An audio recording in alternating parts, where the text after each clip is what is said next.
Something unprecedented is happening in the dating world right now, and it is catching millions of people completely off guard. For the first time in modern history, average men are starting to say no to the women who approach them, and the reactions are nothing short of explosive. We are witnessing a massive shift in power dynamics where women who have never had to deal with rejection are suddenly losing their minds when regular guys turn them down. The same individuals who have spent years rejecting hundreds of men on dating apps suddenly find themselves unable to process a single polite decline.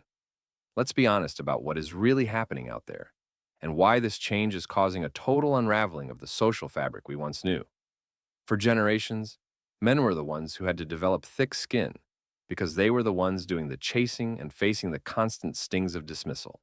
Years of being ghosted, ignored, or publicly humiliated have built a unique kind of immunity in the modern male psyche. But something unexpected occurred during this process of hardening. Men began to realize that if they were going to be judged by impossible standards, they should start applying their own standards to the people they date. They started asking simple questions like, "What do you actually bring to my life besides your presence?" And when the answer is nothing but entitlement and drama, these men are choosing to walk away. I recently saw a situation that perfectly illustrates this new reality. A woman approached a man at a bar, clearly expecting him to be flattered by her attention. When he politely declined and said he was just there to enjoy time with his friends, she didn't just walk away. She literally screamed at him. She began listing her accomplishments, her degree, and her high-paying job as if he owed her his attraction because of her resume. This is the cognitive dissonance of the modern era, where one rejection can trigger a complete identity crisis. She likely swiped left on hundreds of men that very week, yet she could not handle one man exercising that same right. The sense of entitlement we are seeing is staggering, especially when it comes to the financial aspects of dating. Many still insist that a man must cover every cost, while openly admitting they contribute nothing to the interaction other than showing up. Men are finally calling this out by pointing out that if their presence is also worth something, then the check should logically be split. The meltdowns that follow these suggestions are predictable because they challenge a system that has been one-sided for far too long. We are also seeing a major clash when it comes to lifestyle choices and personal history. When a woman boasts about a high body count as if it were an achievement, she's often shocked when a high-value man is not impressed. He might say he is looking for someone more selective, and suddenly, the situation turns nuclear. How dare a man have standards about a woman's past when she has a list of 73 requirements for his future? This emotional inconsistency is becoming impossible to ignore. Men are recognizing the difference between a woman who is genuinely interested and one who is just seeking a quick hit of validation. When a man refuses to play the game of being an emotional tampon or a free meal ticket, he is often labeled as insecure or cheap. But the truth is, he is simply protecting his peace and his resources. The obsession with height and unrealistic physical requirements is another area where the tide has turned. A woman who is 5 feet tall might demand a man who is at least 6'4".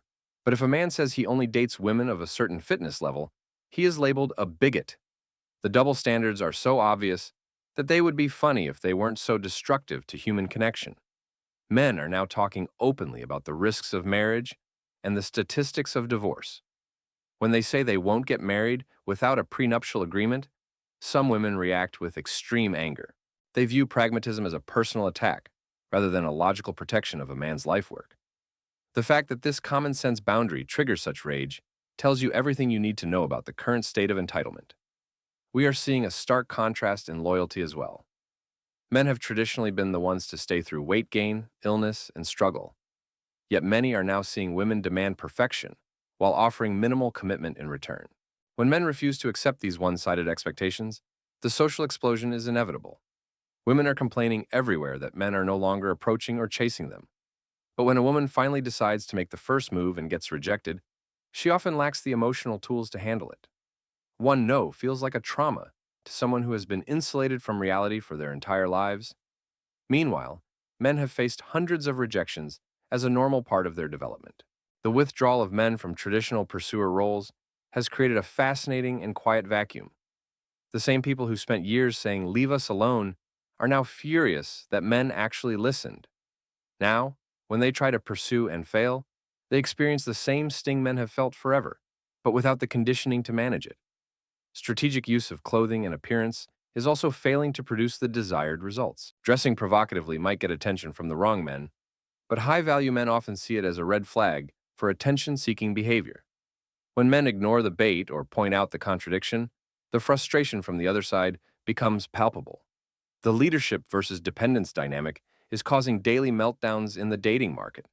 Successful men are looking for partners, not projects or people who need to be rescued from their own chaotic histories. When a man says he wants an equal contributor, he's often told he can't handle a strong woman. In reality, he just can't handle a weak woman who is calling herself strong to mask her entitlement. Both genders fear being used, but the social narrative only seems to protect one side of that fear. If a man wants to verify a woman's interest before investing his time and money, he is labeled as not a real man. But the anger that surfaces when a man establishes a boundary is actually very revealing. It shows that the relationship was never about connection. It was about control and access to resources. The social awkwardness that men have been mocked for is now being experienced by women who are trying to lead for the first time. When a woman freezes up or stumbles during an approach and gets dismissed, she feels the same sting of being called creepy or weird. Suddenly, the double standard is held up to a mirror, and many do not like what they see. Deception in relationships is also being called out much more directly than in the past. When a man discovers evidence of manipulation or lying and leaves immediately without a second chance, the reaction is often intense. He is expected to stay and work through it. But many men have decided that their time is too valuable for people who lack integrity. Unrealistic partner requirements are being challenged in every corner of the internet. A person with average looks and average income who demands a six-figure earner with a perfect physique is finally getting a reality check. Worth is determined by what the market is willing to provide, not by self-declaration or a queen complex. I once witnessed a woman approach a guy at the gym while he was clearly in the middle of a set. When he politely told her he was focused on his training, she persisted until he had to say a firm no. She immediately began shouting that he must be gay or intimidated by her beauty. This is the ultimate cope for someone whose ego cannot process that a man might simply value his workout more than her attention. Some people have been so insulated from rejection that a single no causes a total identity crisis. Their entire self-worth was built on the foundation of guaranteed male validation. When that validation is withdrawn, they don't know who they are anymore.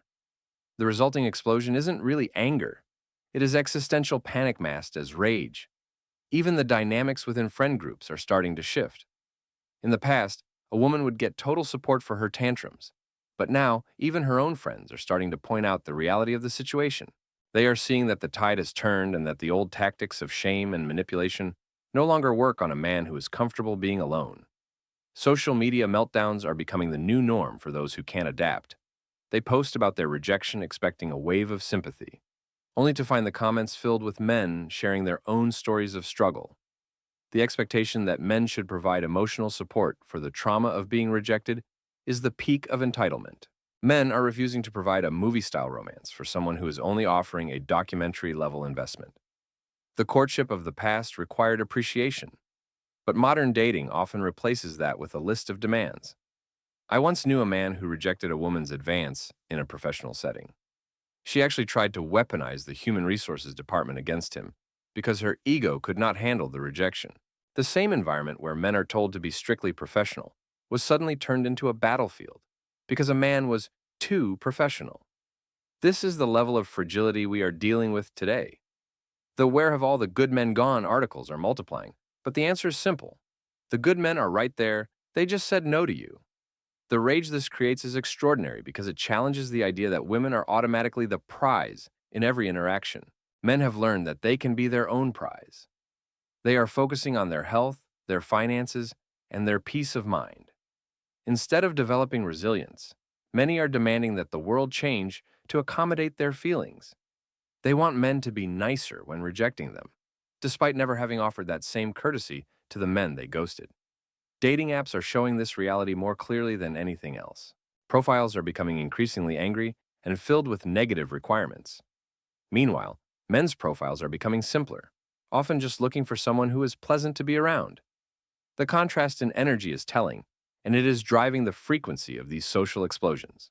When a woman matches with a guy and doesn't get a response, She often sends paragraph after paragraph of abuse. She cannot handle one non-response, yet she has 100 unread messages in her own inbox. Some are finally learning what performance anxiety feels like. They realize that approaching someone and being interesting is actually very hard work. The financial expectations are being challenged directly in every conversation. When a woman asks a man to buy her dinner just because he is the man, she is often asked to justify her own value in return. The sputtering and confusion that follows is a sign that many have never had to articulate why they deserve free things. The I don't chase mentality is finally colliding with the reality that men have stopped chasing. This has led to a massive standoff where everyone is waiting for someone else to make an effort. But because men have learned to be comfortable in their own company, they're often the ones who can wait the longest. Biological clock pressure is creating desperate behavior that men are now smart enough to recognize and avoid.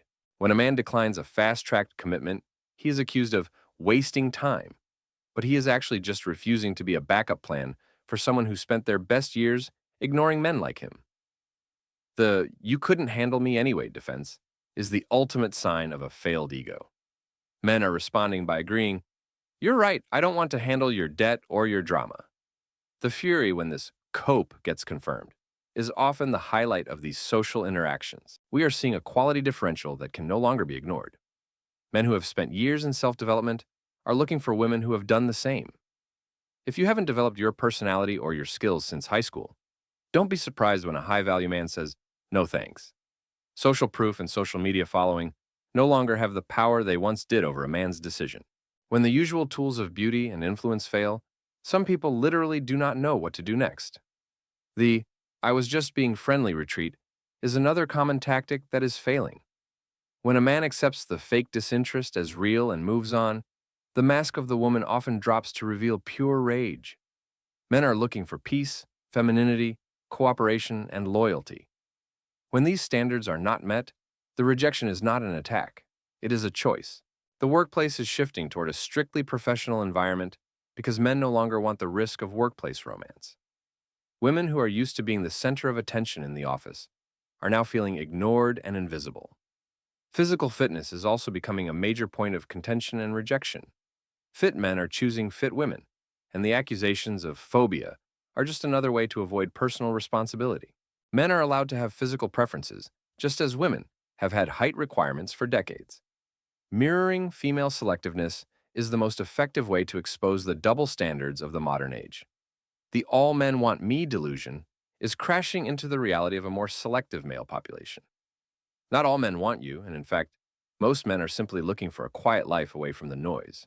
Emotional manipulation, tears, and drama are no longer the effective tools they used to be. Men who have seen it all before are now simply walking away from the blast zone. Frustrated helplessness is what we are seeing when these explosions occur. The identity crisis caused by the loss of guaranteed male attention is severe and widespread.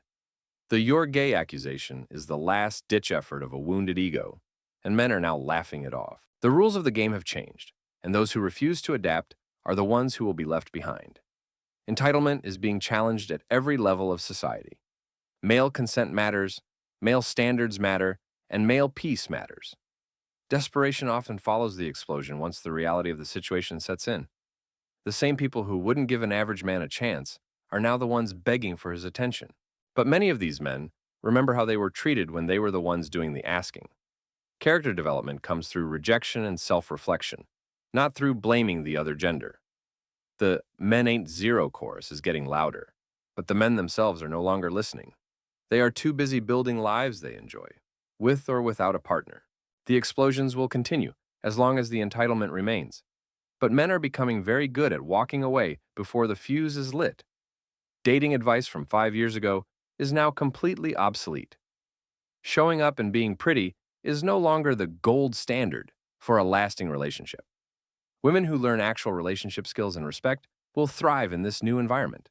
Those who choose to explode and blame others will find themselves writing articles about where the good men went for the rest of their lives. The generational divide is showing us that niceness and cooperation are now the most valuable assets a woman can have. Pretending to choose to be single to hide the reality of being rejected is a transparent tactic that no longer works.